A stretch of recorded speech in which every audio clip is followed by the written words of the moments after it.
Oke, Assalamualaikum warahmatullahi wabarakatuh dan selamat siang.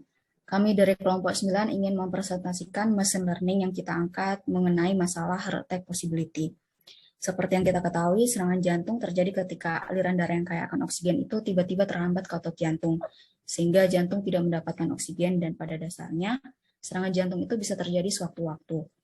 Model machine learning adalah algoritma komputer yang menggunakan data untuk membuat estimasi atau keputusan. Algoritma dari machine learning ini yaitu kita cukup menggunakan data untuk menjadi lebih baik dalam tugas tertentu. Penelitian ini mengimplementasikan penggunaan algoritma yang logistic regression, yaitu logistic regression, yaitu sebuah algoritma klasifikasi untuk mencari hubungan antar fitur yang berperan sebagai input baik secara diskrit ataupun kontinu dengan probabilitas hasil output tertentu, di mana algoritma tersebut memakai fungsi logistik untuk menghasilkan binary 0 dan 1 sebagai penentuan klasifikasi. Adapun data serangan jantung yang kami gunakan ini berisi 76 atribut, akan tetapi semua eksperimen yang dipublikasikan berdasarkan subset yang digunakan adalah 14 atribut. Salah satu atribut diantaranya yaitu atribut target yang mengacu pada adanya penyakit jantung pada seorang pasien. Bilangan bulat bernilai 0 berarti tidak atau lebih kecil memungkinkan seseorang mengalami serangan jantung, dan bilangan bulat bernilai 1 berarti lebih besar memungkinkan mengalami serangan jantung.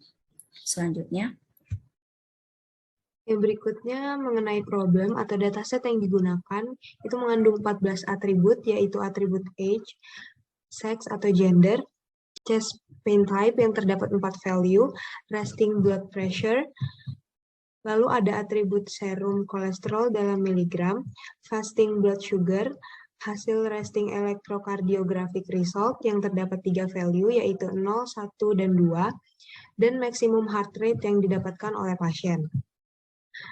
Berikutnya terdapat juga atribut exercise-induced angina, lalu outpeak yang berhubungan dengan masalah depresi yang diinduksi oleh exercise relative to rest, dan slope dari peak exercise segment.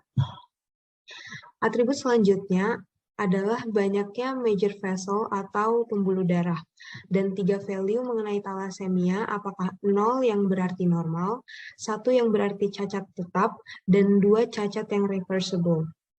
Dan pada field target ini mengacu pada adanya heart disease pada pasien. Integer value 0 itu mengartikan bahwa pasien tidak memiliki atau berpeluang kecil mengalami serangan jantung, dan untuk value 1 berarti pasien memiliki peluang lebih mengalami heart attack atau serangan jantung. Selanjutnya, objektif atau tujuan dari pembuatan model machine learning ini yaitu agar pasien dapat mengetahui kemungkinan yang dimiliki oleh pasien akan terkena serangan jantung. Berikutnya untuk metode yang akan kita gunakan yaitu metode logistic regression. Logistic regression sendiri adalah salah satu algoritma dalam machine learning yang termasuk ke dalam supervised learning. Jadi untuk supervised learning itu, model kita akan belajar dengan data yang sudah diketahui input dan outputnya. Logistic regression ini khususnya digunakan untuk memprediksikan kemungkinan terjadinya suatu binary event yang memiliki 2 kemungkinan yaitu yes atau no. Dalam kasus ini, pada kolom target terdapat 2 kemungkinan yaitu apabila 1 artinya yes, artinya seseorang memiliki kemungkinan terkena serangan jantung, dan apabila 0 adalah no, artinya seseorang tidak memiliki kemungkinan terkena serangan jantung. Mengapa digunakan logistik dan bukan linear regression? Karena apabila kita menggunakan linear regression, maka hasil prediksi kita bisa melebihi batas 0 sampai 1, dan itu tidak kita inginkan. Sehingga digunakan logistic regression saja. Untuk kurva dari logistic regression sendiri berbentuk seperti huruf S, sehingga fungsi logistik sering juga disebut dengan fungsi sigmoid. Fungsi sigmoid bentuknya seperti ini. Dia berbentuk seperti huruf S dengan batas bawahnya 0 dan batas atasnya 1. Untuk rumus dari fungsi sigmoid ini sendiri adalah fx sama dengan 1/1 plus e pangkat negatif x. Formula dari logistic regression sendiri sebenarnya adalah modifikasi dari formula linear regression. Karena kita menginginkan bentuk fungsi sigmoid yang dibatasi pada 0 sampai 1, kita melakukan modifikasi pada rumus linear menjadi Sigma Z sama dengan sigma dikali B0 ditambah B1X. Dengan melakukan substitusi ke rumus fungsi sigmoid, maka diperoleh rumus regresi linear, yaitu H0X sama dengan 1/1 ditambah E pangkat minus B0 tambah B1 dikali X. Batasan untuk logistik regression sendiri untuk klasifikasi, apabila terdapat data yang memiliki nilai 0,5, maka klasifikasi menjadi 1. Dan apabila kurang dari 0,5, maka klasifikasi menjadi 0. Setelah kami melakukan analisis dengan mengolah dataset dengan melakukan pengurangan feature, kami mendapatkan beberapa hasil sebagai berikut. Yang pertama adalah akurasi model.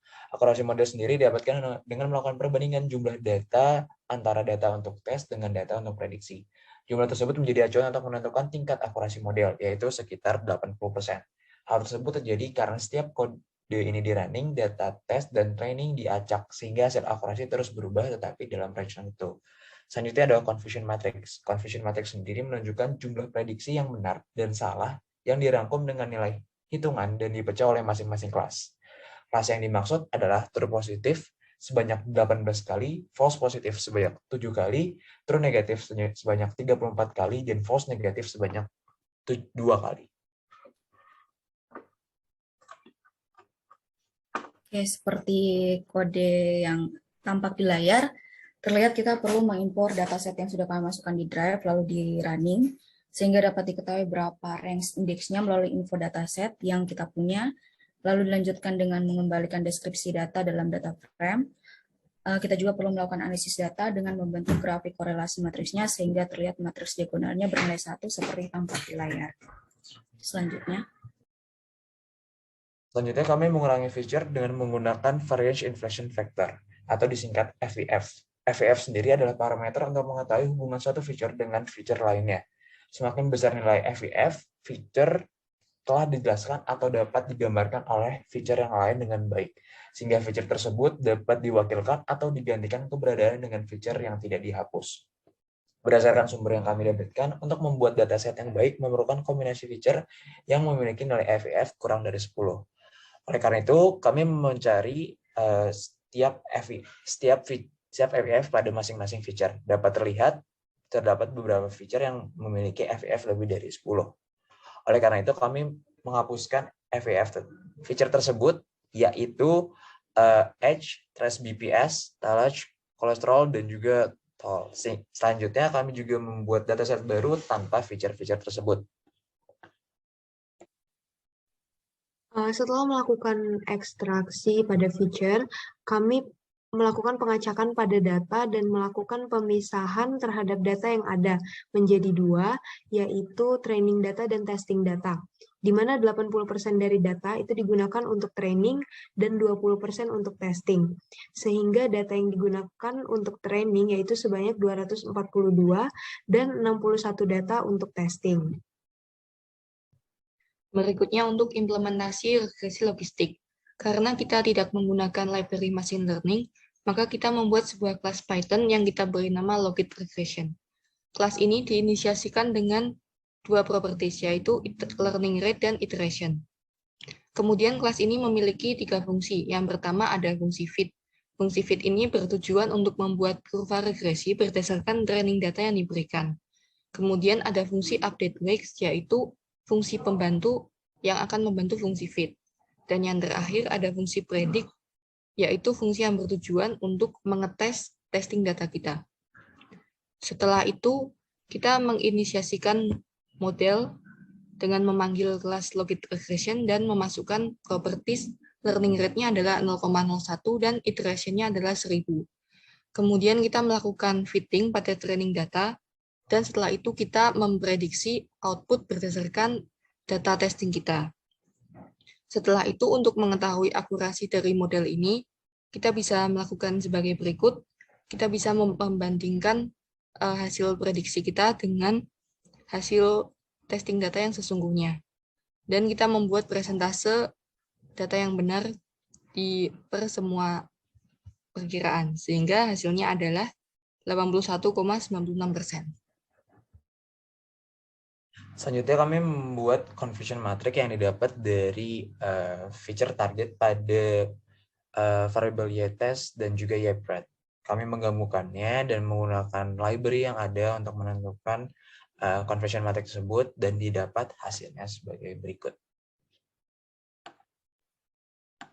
Oke, jadi kesimpulannya melalui demo tadi kita memperlihatkan perbandingan antar fitur yang akan menentukan tingkat akurasi modelnya, sehingga dapat diketahui apakah seseorang tersebut terkena serangan jantung dengan nilai akurasi yang didapatkan pun lebih dari 50% hingga mencapai 80%. Hasil demo confusion matrixnya juga terlihat keluaran kelas yang bernilai positif dan negatif yang mampu memberikan ketepatan atau sesuatu yang nilai pendekatannya menghampiri benar terhadap masalah ini. Mungkin itu yang dapat kami paparkan, kurang lebihnya kami mohon maaf. Wassalamualaikum warahmatullahi wabarakatuh dan selamat siang.